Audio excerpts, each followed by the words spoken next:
వెల్ల సంపద సృష్టి కేంద్రాన్ని సందర్శించిన కళాజాత కళాకారులు.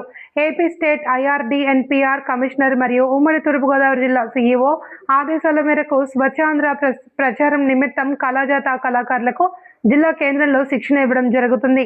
ఈ శిక్షణ అనంతరం తదుపరి కార్యాచరణలో భాగంగా తడి చెత్త, పొడి చెత్త వేరుచేయు విధానం, చెత్త నుండి వర్మీ కంపోస్టు తయారీ విధానం గురించి ప్రాక్టికల్గా తెలుసుకునే శిక్షణ పొందిన బుర్రకథలను కళాకారుల బృందాలు రామచంద్రపురం మండలం వెల్ల గ్రామ పంచాయతీలో నడిపించబడుతున్న చెత్త నుండి సంపద సృష్టి కేంద్రాన్ని సందర్శించుకునేందుకు పంపించడం జరిగింది.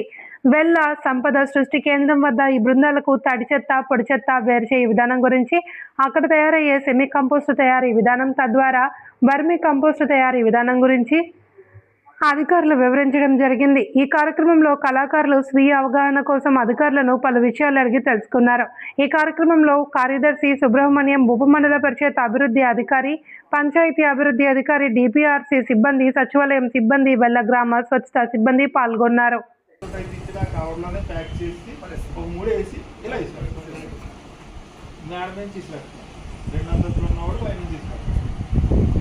మున్సిపాలిటీ సిబ్బందినో పంచాయతీ సిబ్బందినో వచ్చేదాకా ఏమి ఇంట్లో ఆగాలి పెట్టుకోవాలని కాదు, ముందు ఆ ఇల్లు శుభ్రం అయిపోవాలి.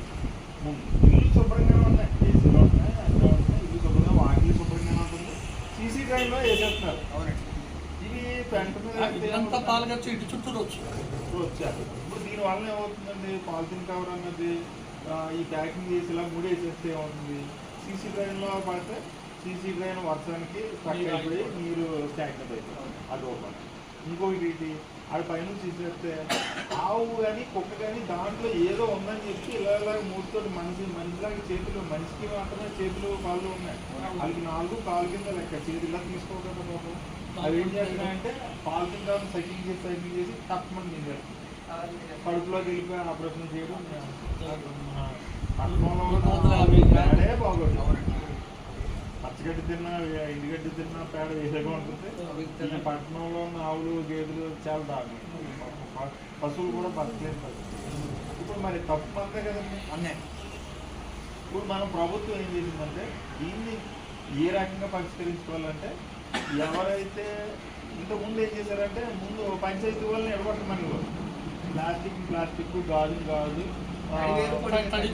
తడి చెత్త అంటే డస్ట్బిన్ పట్టుకెళ్ళి అందులో తీసుకొని తడిపిన తర్వాత ఒక 2 days తర్వాత వానపాములు పట్టపిస్తూ ఉంటాయి కదా, ఈ వానపాముని కనీసం ఒక తిట్టికి 3-4 కేజీలు వేసుకుంటాం. 3-4 కేజీలు వేసుకుంటే ఆ మొత్తం వర్మితారే 62 నెలల ప్రాసెస్లో ఈ 4 కేజీలు 10 కేజీలు వానపాములు తయారవుతాయి. అంటే వాళ్ళు డెవలప్ అవుతుంటాయి. మన డైలీ ఉత్పత్తి అవుతుంటాయి. మన డైలీ ఏం చేస్తామంటే తడి కొన్ని నీరుతో కానీ ఫ్యామిలీతో కానీ చిక్కుతున్నాం. ఆ డైలీ ఆ పైన మనం సంచు చూసా గోన్ సంచు వేసాం. ఆ గోన్ సంచు మొత్తం తినేసిందంటే పర్ఫెక్ట్ వరకు తయారైంది, ఖచ్చితంగా తినేస్తాం. మీరు ఎప్పుడైనా మీకు స్టూడెంట్ ఎప్పుడైనా మీకు మంచి స్టీల్ గ్లాస్తో శుభ్రంగా కడిగి ఎన్నైనా ఇచ్చేవారు. శుభకార్యాలు జరిగాయంటే అరిటాకులు విస్తరణతో వడ్డించేవారు. అలాగే అన్నీ కూడా ప్రకృతి పరంగా చాలా బాగా చేసేవారు. కానీ విదేశీయుల్లో ఈ యొక్క ప్రకృతి సంపద వాళ్ళ దగ్గర లేదు కాబట్టి ఒకటి అయితే, రెండో విషయం ఏంటంటే వాళ్ళు తర్వాత మళ్ళీ శుభ్రపరచుకుని వాడుకునే పరిస్థితి వాళ్ళ దగ్గర లేదండి. అంటే వాళ్ళకి వాటర్ ప్రాబ్లం ఉంటుంది, ప్రొడక్ట్ ప్రాబ్లం ఉంటుంది, అన్నీ ఉంటాయి. అందువల్ల ఏంటంటే వాళ్ళకి అవకాశం అక్కడ ఎలా అయితే ఉందో అవకాశం దాన్ని అలా ఉపయోగించుకోవడానికి ఈ యూజ్ అండ్ త్రో సిస్టమ్ని వాళ్ళు బాగా డెవలప్ చేసుకున్నారండి. అంటే సిగ్గు విడిచి మనం చెప్పుకోవాలంటే ఒక చిన్న మాట, టాయిలెట్కి వెళ్తే ఆఖరికి పేపర్తో క్లీన్ చేసుకుని బయటపడేసుకునే విధానం వాళ్ళు అమలు చేస్తూ ఉంటారు. కానీ అది ఇక్కడ ఏంటంటే ఫ్యాషన్ అనుకుంటున్నారు. ఇక్కడ అది కూడా ఇంపోజింగ్ అయిపోతుంది.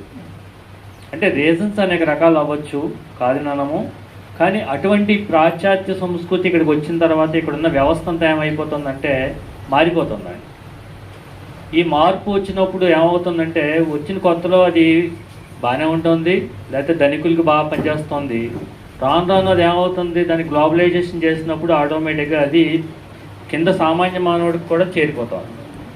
ఆఖరికి ఇవాళ మనం యూజ్ చేసే ప్లాస్టిక్ గ్లాసు, మంచినీళ్ళు తాగే గ్లాసు కూడా తాగేసి బయట పడేస్తారు. ఎన్ని గ్లాసులు అయినా పడేస్తారు, కానీ ఎంతైనా ఖర్చు పెడతారు. కానీ ఒక మంచి గ్లాసు కొనుక్కుని స్టీల్ గ్లాసు కడుక్కుని తాగే పరిస్థితి అయితే మన దగ్గర లేని పరిస్థితి అండి వాళ్ళు. అంటే అంత సుఖపడిపోయారు. పెళ్ళిళ్ళకి వచ్చినా ఏ కార్యక్రమాలు వచ్చినా సరే.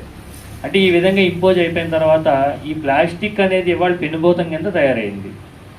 గవర్నమెంట్ గత అంటే నేను ఇంచుమించు ఇది 24th సంవత్సరం నేను జాబ్ ఫీల్డ్లో ఉన్నది. 2000 నుంచి కూడా నేను ఫాలోఅప్ చేసుకుంటున్నానండి. అప్పటి నుంచి కూడా ఒక మార్పు తీసుకురావాలని చెప్పి గవర్నమెంట్ ముందుగానే పసిగడుతుంది, ప్రజల్లో ఈ మార్పు ఉండాలి లేకపోతే భవిష్యత్తు పాడైపోతుందని. అప్పుడు పబ్లిక్ టాయిలెట్స్ మీద పడిందండి నేను వచ్చిన కొత్తలో. పబ్లిక్ టాయిలెట్స్ అంటే ఏంటి, బహిరంగ మలవిసర్జన చేసేవారు, అలాగే ఒక మనిషి మలం ఇంకో మనిషి ఎత్తేవారు.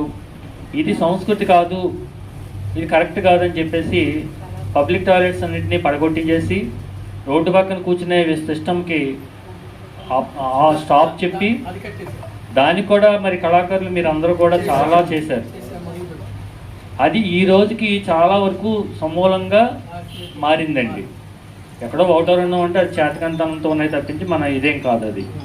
అలాగే ఏంటంటే ప్రభుత్వం ఏం చేసినా సరే ముందు చూపుతో చూస్తుంది.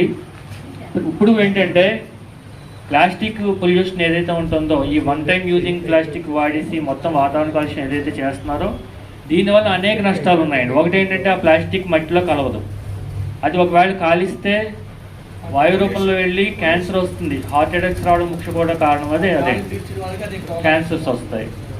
సో పోనీ అది ఓ చోటతో పడేద్దాం అనుకుంటే ఏమవుతుందంటే అది ఎట్టి పరిస్థితుల్లోనూ దాని లైఫ్ టైం 400 సంవత్సరాలు ఉంటుంది, దానికి కలవదండి.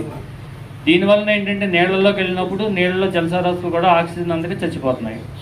అలాగే ఇవి కాకుండా నోరులేని జీవులు బయట ఏదైనా తింటుంటే వీటిని తింటుంటే కడుపులోకి వెళ్ళి అవి కూడా ఇబ్బంది పడి అవి చచ్చిపోతున్నాయి.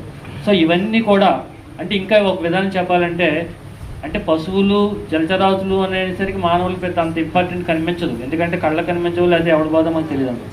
కానీ రాబోయే రోజుల్లో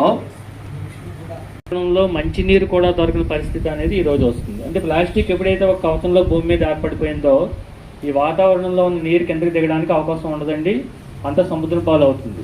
ఇప్పటికే భూగర్భ జలాలు అంతరించిపోయి కిందకింద వెళ్ళిపోతున్నాయి. అవి చాలా మీటర్ల కిందకి దిగిపోతే మంచినీరు దొరికే ప్రదేశంలో కూడా అవి చొరకుండా పోవడం వల్ల మరి మంచినీరు లేకపోతే పరిస్థితి ఎలా ఉంటుందని మీరు గమనించవచ్చండి.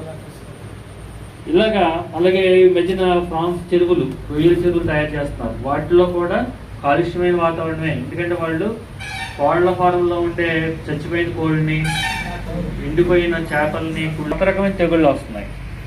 ఇవన్నీ ఏంటంటే ఏదో సంపద పెరుగుతోంది, ధనం బాగా వృద్ధి చెందుతుంది అనుకుంటున్నారు, కానీ ఆ వృద్ధి చెందింది ఎక్కడికి తీసుకెళ్తుందంటే సమూలంగా నాశనం చేయడానికి తీసుకెళ్తాం. అందువల్ల ఏంటంటే ప్రభుత్వం ముందు చూపుగా ప్రతి